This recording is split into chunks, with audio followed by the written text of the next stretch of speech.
Hello! Welcome to The Mouth of Truth, a monthly live stream from behind the scenes of Ren, the Girl with the Mark.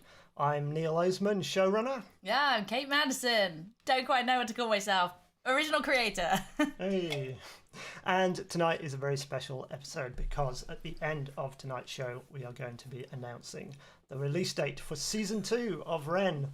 Very, very exciting. I know you've been waiting for this for a long time and can't wait to share the details of that with you later on. Hello to everyone who is joining us live. If you have any questions throughout the show, please do post them on the chat.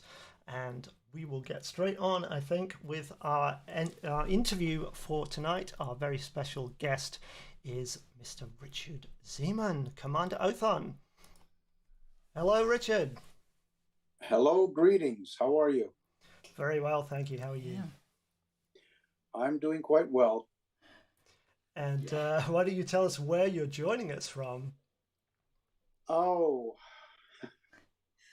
I'm joining you from where I live in a small city called Cornwall, Canada. Not to confuse anyone in the UK going, wait, he's in Cornwall? No, it's okay living here, but it's kind of boring. I wish I could say something, but it's a place to live. And that's about all I have to say here. I'm looking forward to going back to Europe next few months, possibly. Excellent. Well, that brings us to our first question, actually, because you were living in Europe, I think, at the time of Season 1. Yes. So how did you end up auditioning for a British web series filming in Cambridgeshire? Well, I won't try to go on and on, but basically, my mother was in a home, and the neighbor in the next room, an old man, his son, I believe his name was Robert, and he's an actor from Canada who lives in the UK, and we kind of became friends and talked. And I think he had mentioned to me about the series Ren, that he knew people that were working on it. And then I had flown back to Prague, where I was more or less living. And I just happened to be in Paris, and I got the email for me to audition for it. And I read the sides, and I said, well, this looks kind of interesting. Okay. And fortunately, where I was staying, the friends I was staying with, young videographers, so they had all the equipment. And I said, look, I got to do this audition. And my buddy says, well, hey, let's do it now. And I said, okay. So I did it. And then I can't remember, because we're going back You're going back now. a while, almost 10 years. Yeah. I know. And anyway, so anyway, I think it was you that contacted me and said, look, if you're interested, we're interested. And, basically it came down to, look, we can't pay you, but we can bring you out here and we can feed you. And I said, yeah, fair enough. Okay. And I agreed to do it. And, I mean, I don't want to go on and on. I could, if you want. Well, We've got about an hour. So, I mean, this is your interview, your live stream. So I don't know. This is up to Neil, but. Well, what was really interesting is I accepted it, and I was keen on doing it. But after some time went on, I got a little worried, because I said, wait a minute, I'm committed to something. I don't know where I'm going. I don't know where I'm staying. I don't know who I'm staying with. I don't know anybody there. I don't know what they're capable of doing. And I'm saying, what did I get myself involved in? And I remember I was quite nervous, leading up to it, a day or two before leaving. And so I flew out, and I think it was Michelle. Her name was Michelle that picked me up at the Stansted. Very, very nice lady. And she brought me to the set, which was the warehouse and the village. And when I arrived and I saw the village, you know, and how you were all set up and the people working diligently doing everything, I went, wow, this is really nice. This is quite impressive. And I felt better right away. I went, okay, this is good, you know. Fantastic. Yes. It's quite a thing, actually. Yeah. I think we were probably just as nervous going, we're flying someone over from a different place. We have no idea. Yeah, what can you remember about casting Richard originally? Same sort of thing. Yeah, we were trying to sort of figure out. I guess I don't remember like the other options, if you know what I mean. Sorry to anyone who auditioned, but I guess we probably put out things and we just weren't finding anyone who had that kind of the gravitas we needed for this part, right? And yeah, we taught Robert was helping out. Robert's a wonderful actor that we've worked with a few times. You can probably find on my YouTube and channel. Go and watch Rustlers, actually. That's a fun cowboy thing with both Chris and Robert in. Yeah, so we were sort of struggling, and I guess we must have been talking when Robert was there. I can't quite recall, but it came up that he knew someone, and it was like, well, yeah, let's try. Yeah, you sent, because I think the interesting thing was you sent in a tape, and we. Yeah, it was that kind of thing of like, but this guy is like not even in the country and stuff. So it was quite a thing, but it all seemed to work out. Luckily, you seemed to enjoy yourself enough, and we had a great, you know, it was really fun. So I could go on and on about how wonderful it was. The one thing while it's on my mind, I'll mention which was quite something, is I arrived and. I know I went into wardrobe and I saw what my costume was to be. And I can't remember if it was on that day or the next. I can't remember now. But you were directing. And I remember you came up to me and you said, okay, we're doing this scene. And that's right. Really... You're literally first day. I'm going to turn him up for us. But yes, your first day, I was like, I think we're going to do a shot. Yeah. And I had not, because I hadn't planned on it, I hadn't even really memorized dialogue or worked on it. Just going, no. God, okay. I think we picked did we pick a non-dialogue scene? I think that first day all we did was shots of you watching Hunter. I think it was you walking up onto the platform and looking and seeing Hunter run around was the idea, and you going, and then you walk down again, and that was leading up to you bashing Hunter at the end of his like chase fight. It could be. I think I can't read. No, I can't quite recall, but I feel like it's that shot. To be honest, in one of our behind the scenes, we have a whole behind the scenes day. In fact, that day will show it. So if you find the day in all of our daily diaries, it'll show the day you arrived and the shot we did with you. But yeah, and that is if you're a Patreon backer and you're on the tavern level or above, you've got those daily diaries in your special Google Drive. So you can go tell us. But and I think it might also be part of one of the behind the scenes things where we show all the jumps in time for like one scene, you know, like we went all the different shots. But yes, I do remember that. I can't quite remember the reason for doing that. Maybe just because we had so much we had to do. You were there for a limited time. Everyone was there for such a limited time. We were having to shoot in such a kind of piecemeal kind of way, because it was like, who have we got? We need to do this shot of this person, this take, you know, this POV. There was no chance of sort of like doing much, and I think we just had some time. You were there, everything fit. You were already dressed up because you were in a costume fitting. It was like, we can get this shot done. We can tick one off, you know. So yeah. You were testing me, right? Maybe. Can he work? I do appreciate people who can like just jump straight to it and not have to worry too much. And yeah, that was I can't remember what, but I was on the stage, on the platform. Yeah. That I feel like I think it was just walking up, looking, walking back down again. And we just did it a couple of times. Yes, and we're like, that's it, that'll do. And yeah, that's possible. I remember the one thing that made me nervous is when I had to speak to the village, when I had my speech to all the people in the village, and obviously I had to come up with some kind of something that resembled somewhat of a Kah'Nathian, Othonian medieval accent, something.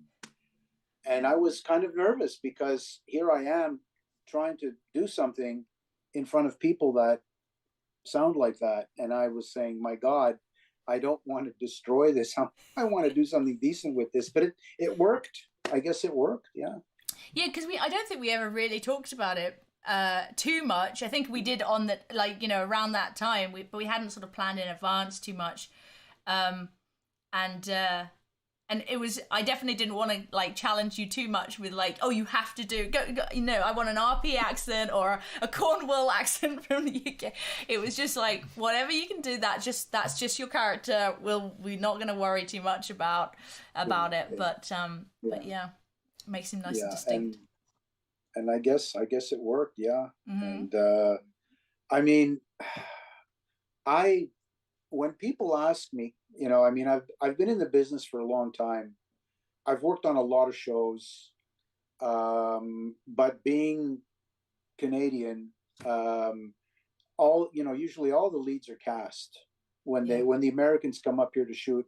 They've already done all the contracts are signed, everything's done. So they come up here, and then some of us get lucky. So I've been at this for a long time, and I've worked on some shows, some fun shows, interesting shows, a lot of stinkers also. But when anybody ever asks me what's the favorite, overall, and I usually tell them, I said, well, it's when I was in the UK working on a web series, Ren. I had an absolutely wonderful time. I mean, it was honestly, it was practically like therapy.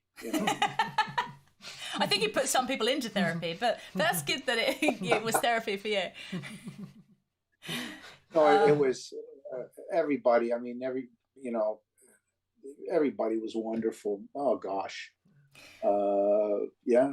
Yeah, I remember because obviously there was a huge time in between with Sophie leaving and various other things. There's so many sort of things that kind of put barriers in our way, but we would connect still every year or so.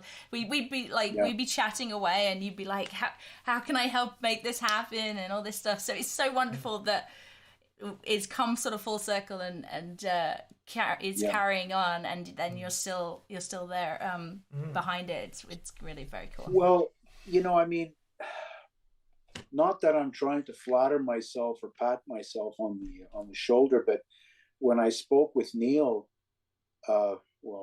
last year, and he said, that the series that they're picking it up again, and I went, oh, okay, and we were talking, and I said, yeah, I think it was 6 years ago or something, and he looked at me. It was a bit of a long pause, and he said, it was 9 years ago. And I went, 9 years? Yeah. And, I mean, a lot can happen in 9 years. So, yes, I have a few more wrinkles and, and we all. whatever. But it's a good thing I didn't put on a lot of weight or something, because I mean, I can't speak about season 2, but it's just that I'm basically the same. I'm kind of the same. Yeah, I mean, that's the nature of it. So that's all part of it. Yeah. Yeah. But it was an interesting one, definitely. Yeah, and if anyone out there has any questions for Richard, please do post them in the chat. Yes. We will ask them. But yeah, so we've talked about your reaction when you were contacted to do season 2. So what can you tell us? So we don't want any spoilers, but just what hints can you drop about Othon's journey in the second season? Well, I mean, you had sent. I think first you had sent me the script and I read it, and there was one particular scene that I won't mention, but I read that scene, and I guess for various reasons, which I can't mention, I just went, yes. I like this is your monologue, I think. Yeah, I can say that. Yeah, yes, it is. And which is interesting because I remember you mentioned you would have liked to have Steadicam, but the Steadicam operator wasn't available. And I mean, I do what I do, and I obviously do it for the camera, and I know where the camera is and where my point of view is, where I'm looking, but I don't know what you see, so I don't have any clue what this may look like. So I'm kind of anxious to see that. Have you still not seen any of it? Have any of the actors seen any of it? No, and I might have seen only at ADR sessions. Oh right. No, I haven't, and I don't remember if on the day I was able to look at it in the tiny monitor. I really I can't remember. But I'm going, you know what? I don't want to when it's there, when I see it, But that was I think that was really, that was the one thing that got me, was that.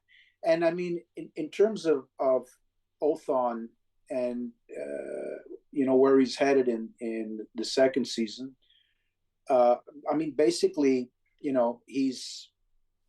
believes what he's doing is right, and he's on a mission, and he'll be damned. No one's going to stop him, and that's basically it. I can't say too much, obviously, but that's, and he believes what he's doing is right. So he's not like your average politician, which is just getting paid and will say whatever. He believes in what he's doing is right, and even though he may be wrong, he believes what he's doing is right. So I think that's very key for a bad guy anyway, or a bad guy in quotes. It's like you are our bad guy for the moment. Who knows? Who knows where stories ever go? But for the moment, he's very much the bad guy. But it's that interesting thing of you have to have that belief that you're doing the right thing, that you're not playing the bad guy.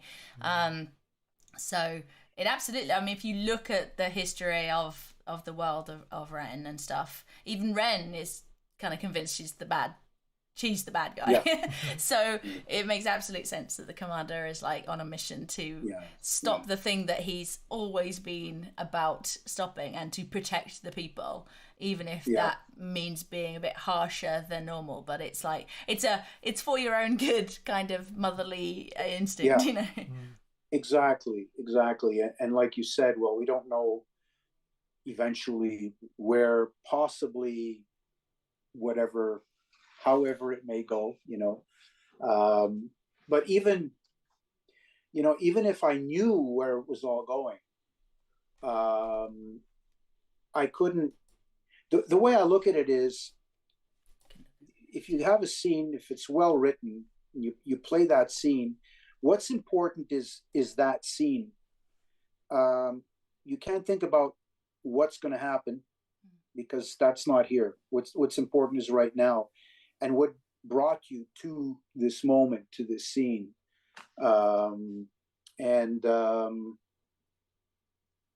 Okay, why am I?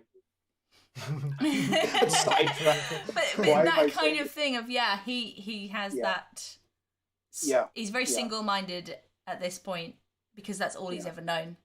Yeah, it's really interesting, because as we're speaking about it, I'm thinking back to all the various scenes, and now I'm going, oh yeah, there was that scene. Oh yeah, there was that scene, and oh, there was that one there, and I'm starting to remember all these different scenes, and they're all coming. it's all coming back to me, Yeah. Yeah. I think Ren's very much about a journey of discovery for everyone involved, really. Yeah. It's the inciting incident of something's changed and how everyone deals with that change. Yeah. So. It's interesting talking about it because we're talking about it, but yet, I can't really talk about it because it hasn't been released yet. Yeah, so, it gets complicated. I almost want to say, oh, that scene where no, can't say that. We'll to do these interviews again after the show's out, so then you can talk all about it. And you got to work with all 4 directors this season. What was that like? Yes, that was also very interesting. First off, I remember we had a Zoom meeting, which was wonderful because it's important to know, who you're working with and have a bit of a chit chat with them. So, you have an idea, especially 4 directors. Well, Chris. Yeah, it was 4. Yeah, it was 4, but you'd worked with me before, I guess. Yes. So hang on. So 3 new people and me. Right. Yes. Okay. So, yeah. I mean, I did in 2019 into 2020. I worked on some Netflix show, some science fiction. That's when I was in Prague, and I had to work with two or three directors. Oh God! And the worst of it is that we're shooting, and then all of a sudden they change directors, and you're on the same day, on the same set. Right. Got you. It's just because part of this, what we're shooting scene happens in the next episode. So they switch directors, and one director is like this and the other one is like that, and one director I didn't get along with and the other one I did get along, so it was difficult. But on the other hand, on Ren, I mean, it was wonderful. I mean, I had such a great time. Was it Johnny? Yeah, Johnny, the director. Yeah, we laughed. He made me laugh. Never mind, he did some impersonations. We had a fun time. Oh yeah, I'm told there's a video of that. I'm told there's a video of that somewhere, but I've yet to see that. It could be, but it's. I'm thinking about it now. And then there was, forgive me, what was her name? Sophie. Yes, Sophie Black. She was wonderful.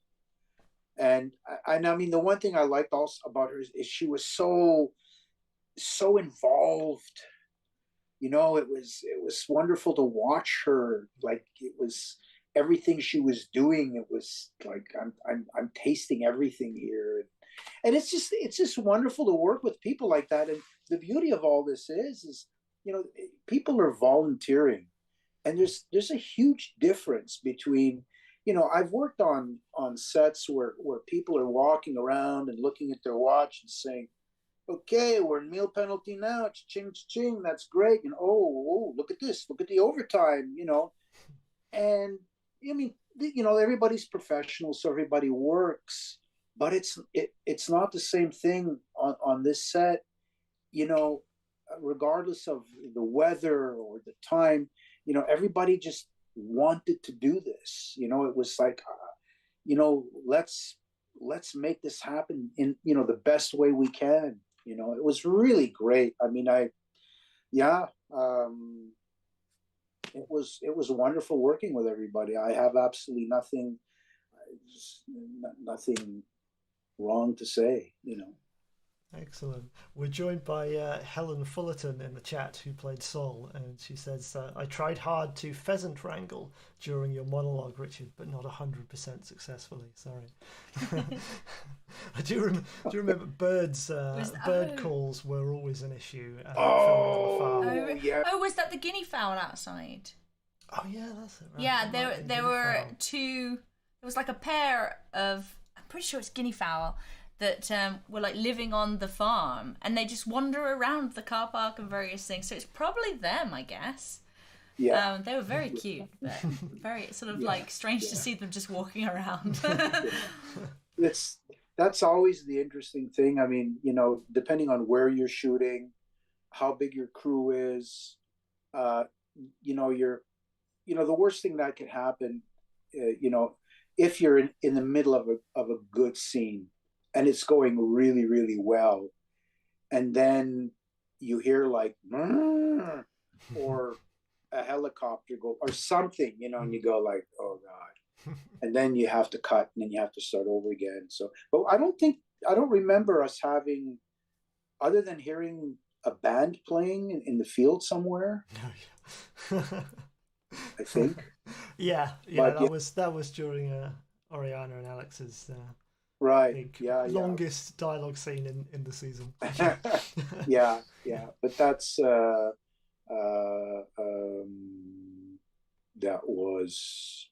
Yeah, I remember that. But I remember when we did that scene, because it was quite a lengthy monologue. I'm hyper focused. You know, you have your beats and your marks, and you know, other than what I want to do, with also what Johnny, you know, suggested. You know, can you be here when you say that? So all the timing is so crucial in the whole thing that you're so focused. You're in a slot, and you're not distracted by, you know, unless something really crazy happens, like something falls over and it breaks the momentum. But you're so focused, you're in a slot when you're doing something like that. So yeah, it was. I think I got scene. sidetracked there. Yeah, it was a great scene. I definitely enjoyed shooting that, and can't wait for people to see it. There were lots of fun scenes that I remember. You know, and of course sometimes we had to deal with cold weather. Yeah. Late nights. Yeah, you were there, of course, for the trip to Wales. Yes, which was wonderful.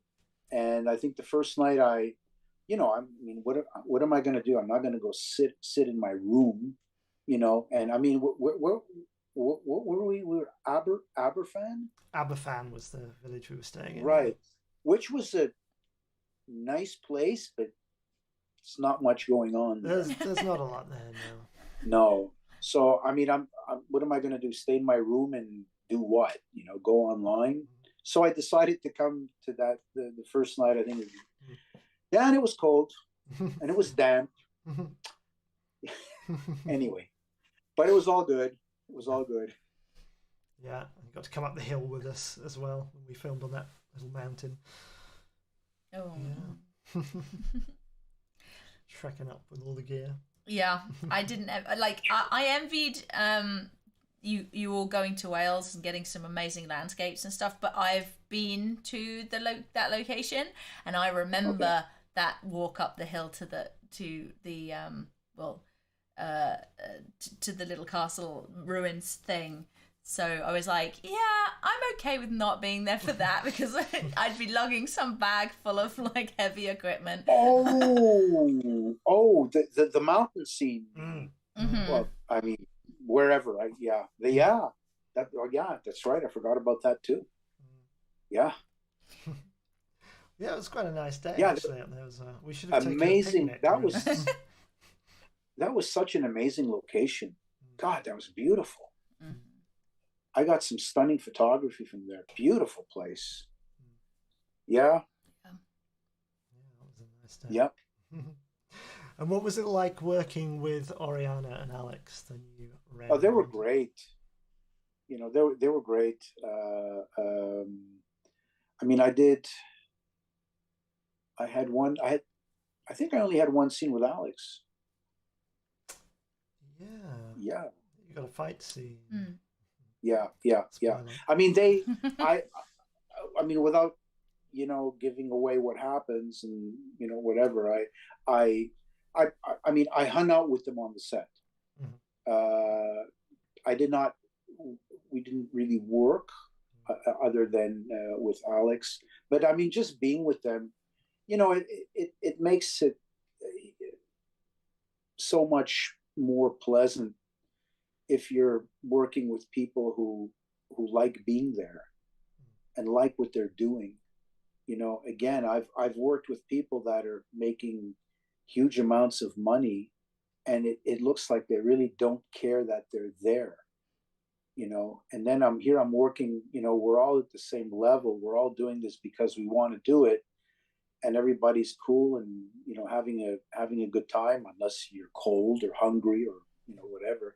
But yeah, we got along great, we had fun, you know, especially in the in-betweens, you know, when we're obviously sitting around waiting for a camera to set up and, you know, move on to the next shot. So I mean, I got along great with them. I hope they got along great with me. I mean, I think we did.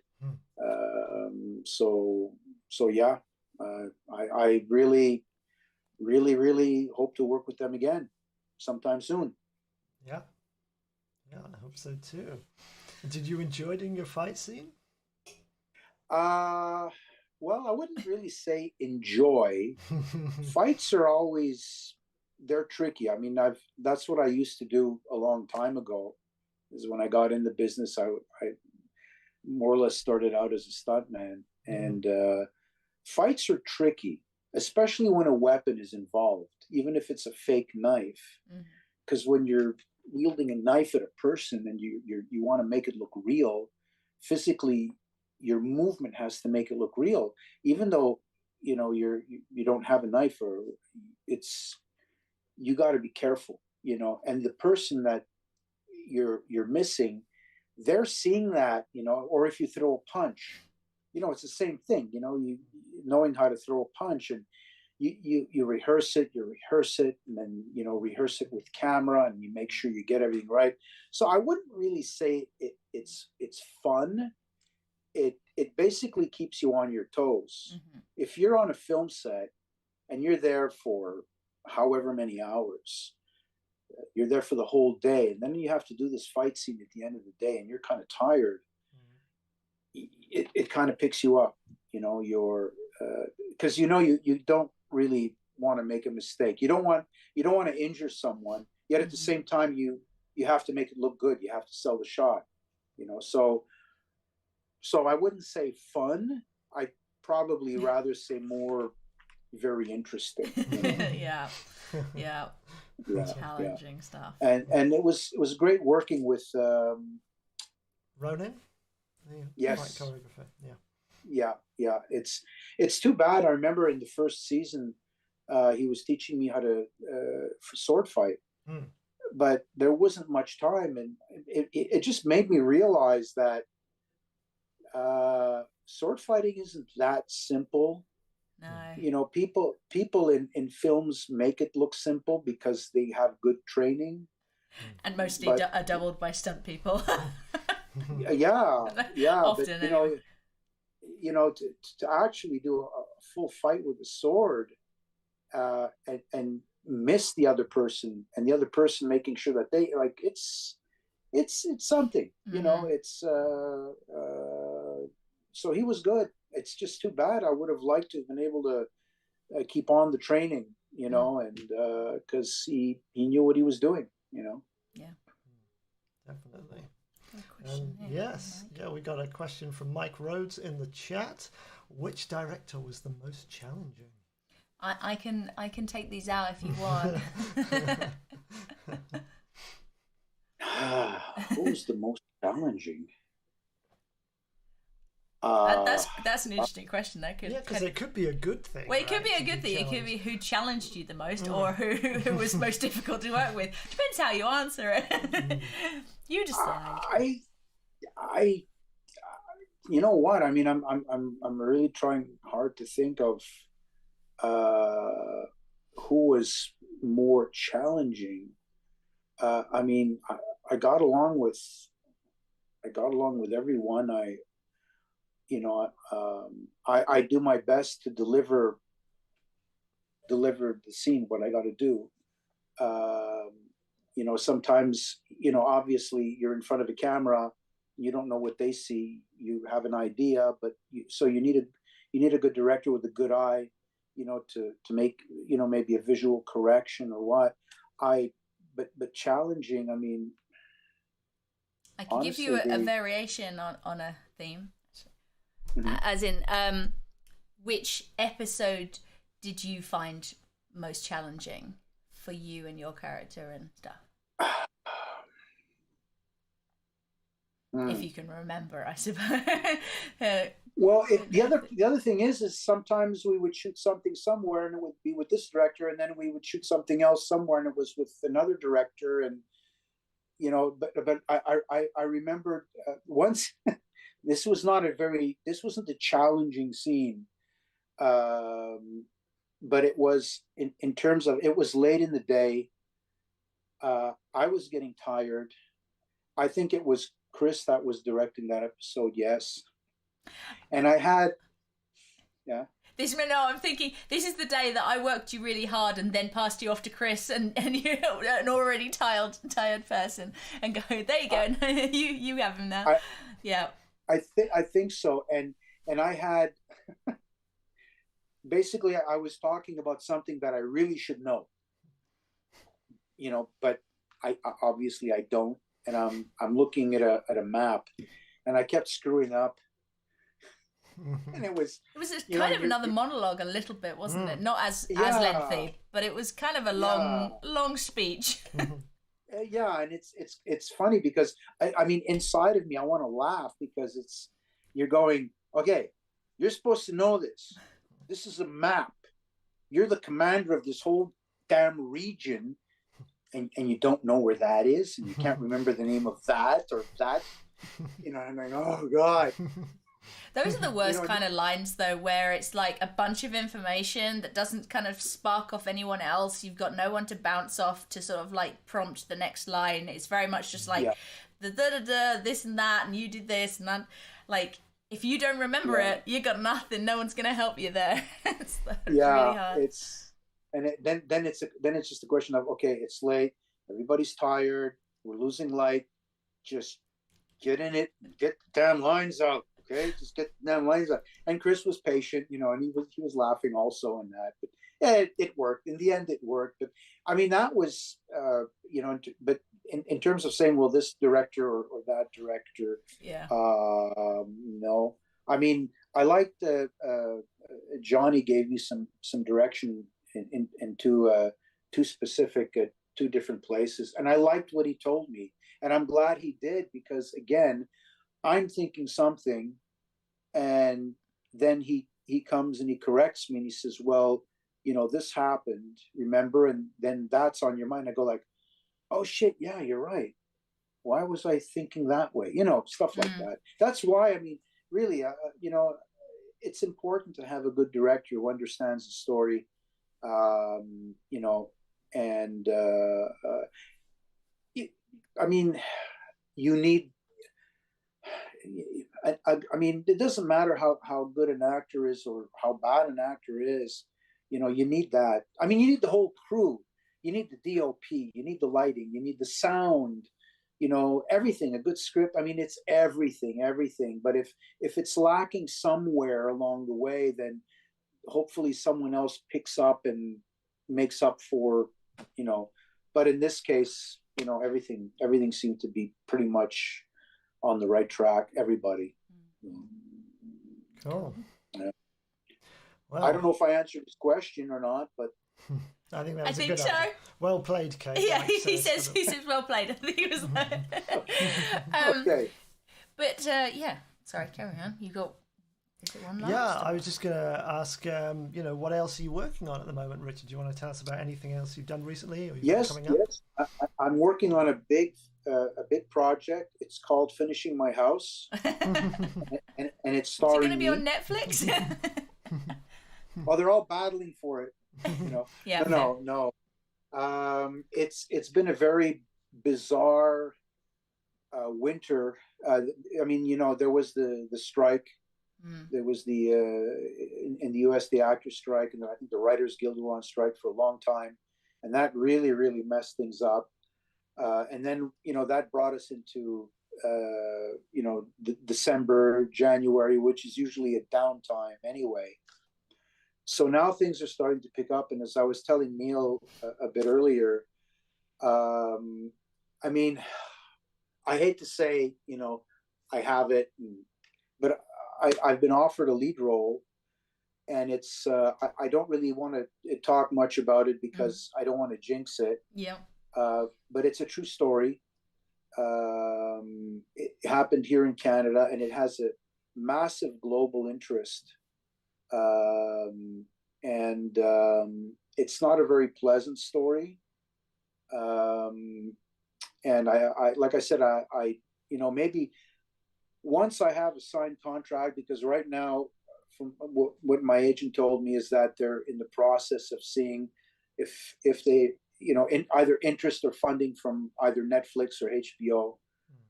So I'm waiting for that. But in terms of they're doing it, yes.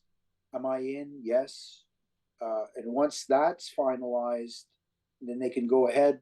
Then I have a signed contract. And once that happens, then I could, speak about it a little bit more. And I'd be happy to share that with you and let you know, but until that happens. But to put it mildly, it's a very interesting role. That's putting it mildly, I don't think, from what I hear, from what I know about the story, I don't think I'll be having lots of fun on this like I did on Ren. Yeah, I think I can get an idea of where this story might be going. But well, obviously keep us updated once you actually know details, or like obviously even then things take a long time to film and get out there and stuff. But we'll keep everyone updated when we know more. Yeah. And there's shows coming into. There's a huge film coming into Montreal called Blackbird. It's a huge American feature, and so I auditioned for a larger role in it, and yes, if it happens, wonderful. If it doesn't, all right, doesn't happen. My plans are after I do this show, is to pack it up and go back to Prague and spend a lot more time there, because I am considering moving back. I like being in Europe. I like it just for me anyway. There's just so much more going on there. There's so much more. Look at the show Ren. I've been doing this. I've been in this business for a long time, and I get to do this show, Ren, the girl with the mark, and I had a wonderful time. And I came, 10 years later, 10 years later, back again, and hopefully again. It's wonderful, and that doesn't happen here. It's a strange thing when you live in a place where people basically they wait for someone else to come here and shoot. I think it lacks. I could be wrong, because I don't. Montreal, they do a lot in Montreal, but for me, it seems to just lack the creativity that I find when I'm in Europe. And just the people that want to do things and want to create things and that. So that's what I'm looking at for the foreseeable future, unless the world falls apart or something. Any more than it is already? Nah, I'm fine. Wow. The only way is up. Yes. I won't get into a huge political debate.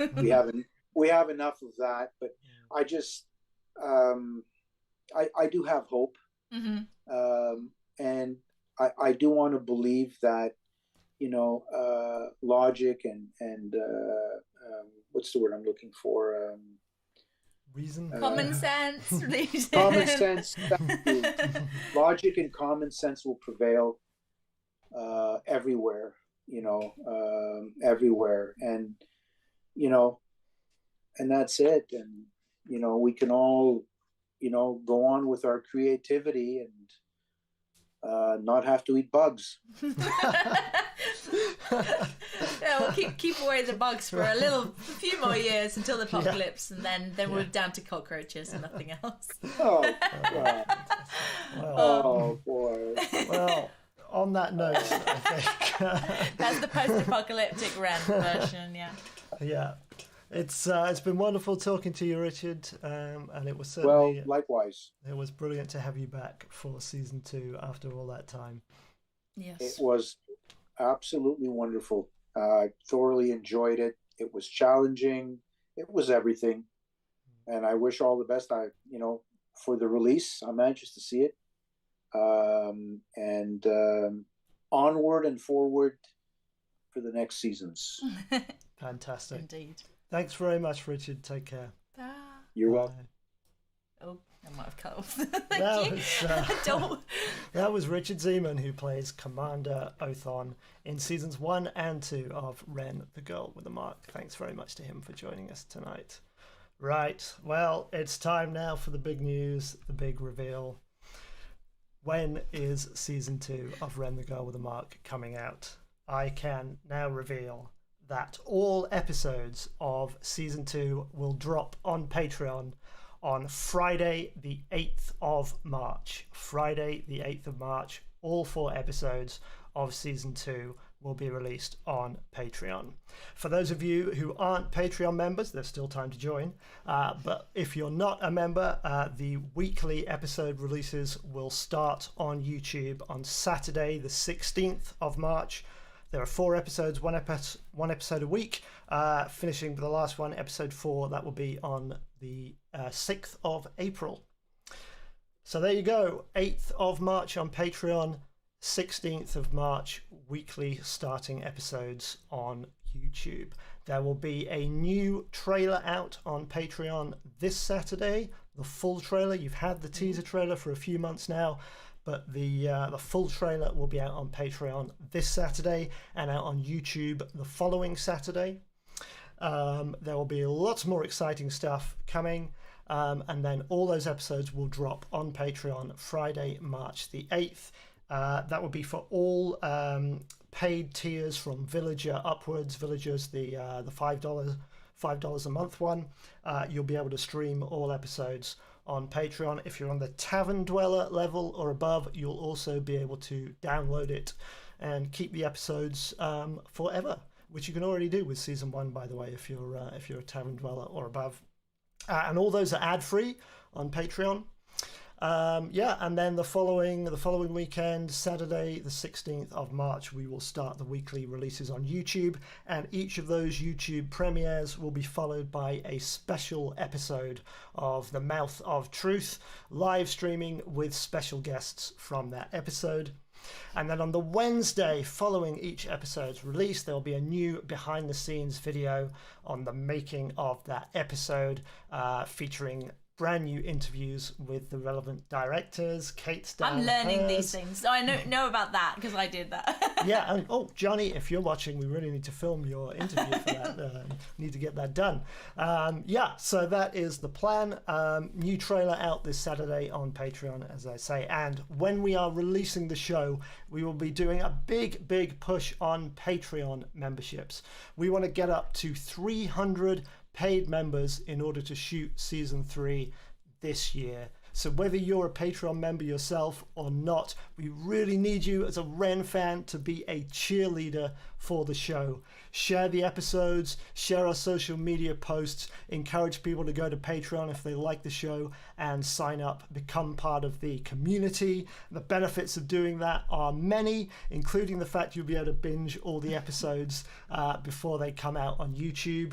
You can get merch. I just noticed you're wearing merch. I'm wearing official merch. This is the Kah'Nath t-shirt designed by Ash Finn with Chris Dane's Kah'Nath logo, James Ewing's runes font on there. Real team effort.